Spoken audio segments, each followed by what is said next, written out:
Dear viewers, আমাদের চ্যানেলের নিউজটি যদি আপনাদের ভালো লেগে থাকে তবে আমাদের চ্যানেলকে সাবস্ক্রাইব করুন এবং আপনাদের বন্ধু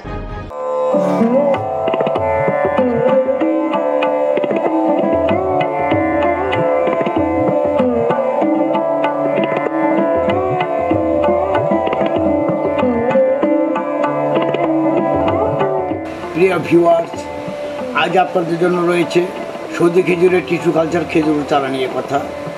সৌদি খেজুরের টিস্যু কালচার চারা কী এবং কীভাবে তৈরি করা হয় তাই নিয়ে আজকের এই প্রতিবেদন। এই যে আপনারা দেখতেছেন, এগুলো সব টিস্যু কালচার চারা।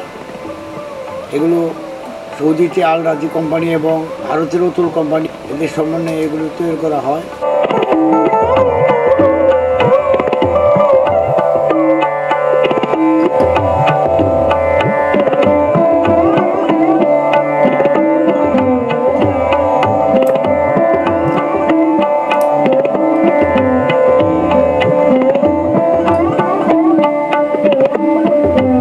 টিস্যু হলো গাছের তন্ত্র বা শ্বাস বা এগুলো জীবকোষ, সব উদ্ভিদেরই জীবকোষ আছে, এইগুলো থেকেই তৈরি করা হয় এই টিস্যু কালচার চারাগুলো। টিস্যুগুলোকে সংগ্রহ করা হয় গাছের শ্বাস থেকে। এই দেখতেছেন আপনার গাছের শ্বাস থেকে, এবং এগুলো মহিলা গাছের শ্বাস থেকে সংগ্রহ করা হয়, এই জন্য এগুলো মহিলা গাছ হয়।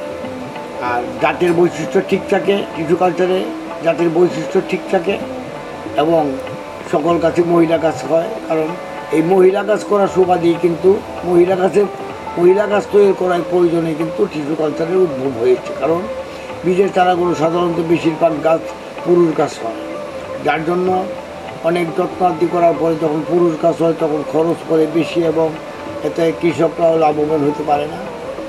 আর সৌদি আরবে যেহেতু অনেক গাছ আছে, কাজে তারা সাকারের মাধ্যমে বংশ বিস্তার করে থাকে, তাদের সেটাই সহজ হয়। কিন্তু বর্তমানে এই টিস্যু কালচারের সুবাদে সকল গাছগুলো মহিলা গাছ তৈরি করা সম্ভব হইতেছে। টিস্যু কালচার হলো উন্নত বিশ্বের আধুনিক পদ্ধতি। এই দেখেন টিস্যু কালচার খেজুর গাছগুলিতে কী পরিমাণ খেজুর ধরছে। এগুলো অল্প বসে খেজুর ধরে এবং প্রচুর পরিমাণে খেজুর ধরে, কারণ এগুলো ফল ধরার ধারণ ক্ষমতা বেশি এবং এগুলি প্রচুর শিকড় বিস্তার করে, যার জন্য এগুলোতে বেশি বেশি ফল ধরে। এই যে দেখেন টিস্যু কালচার চারাগুলো এই অতুল কোম্পানির, এগুলো তারা বিভিন্ন ব্যাগে সরবরাহ করে থাকে।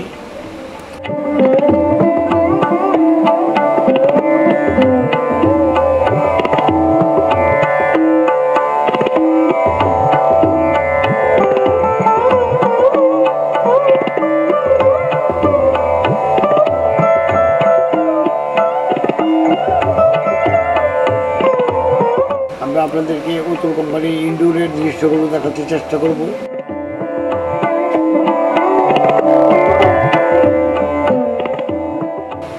এই যে দেখেন এই চারাগুলো তারা তাদের স্টক গাছ হিসাবে রেখে দিয়েছে। তাদের নিজস্ব কিছু প্রজেক্ট রয়েছে এবং সরকারিভাবে দেশের উন্নয়নের জন্য কিছু বাগান গড়ে তুলতেছে, এই জন্য এই গাছগুলো সরবরাহ করা হয়ে থাকে।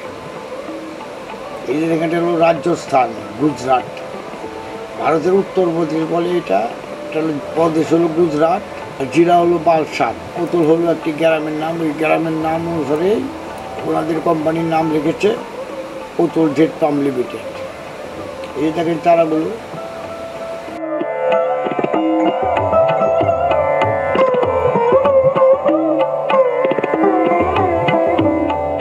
এই টিস্যুগুলোকে মাসের পর মাস, বছরের পর বছর এই টেস্ট টিউবে রেখে দেওয়া হয় মিডিয়ার মাধ্যমে। মিডিয়াটা এক ধরনের জেলির সাহায্যে এবং উন্নত প্রোটিন খাদ্য সমৃদ্ধ জেলি তৈরি করে সেই জেলির ভিতর টিস্যুগুলোকে নিষিক্ত করে বছরের পর বছর, মাসের পর মাস রেখে দেওয়ার পর এগুলো পরে অঙ্কুরোদ্গম হয়। অঙ্কুরোদ্গম হয়ে তারপরে চারায় পরিণত হয়। তারপরে এই চারাগুলোকে বিভিন্ন সাইজের ব্যাগে, বিভিন্ন টিপটে, বিভিন্ন সাইজের ব্যাগে এগুলো সংরক্ষণ করার পরে দূরত্ব অনুসারে বিভিন্ন সাইজের ব্যাগে এগুলো সরবরাহ করা হয়ে থাকে। এই দেখেন চারাগুলো, এখানে ওনাদের রয়েছে লক্ষ লক্ষ চারা, এগুলো সারা পৃথিবীতেই সরবরাহ করে থাকে। সাধারণত ফোনিক্স কোম্পানি লন্ডনের আর আল রাজি কোম্পানি সৌদি আরবে, তারাই মূলত টিস্যু কালচার করে থাকে। এই টিস্যুগুলি টেস্ট টিউবে করে নিয়ে আসে অতুল কোম্পানি, এনে তাদের তত্ত্বাবধানে তাদের ল্যাবে এবং তাদের গ্রিন হাউসে এগুলোকে সযত্নে লালন পালন করে বৃদ্ধি করা হয় এবং পরে গ্রাহকদের কাছে এগুলো সরবরাহ করা হয়। এই ছিল আজকে আপনাদের জন্য। আজকের মতো এখানে বিদায় নিলাম। আসসালামু আলাইকুম ওয়া রাহমাতুল্লাহি ওয়া বারাকাতুহু।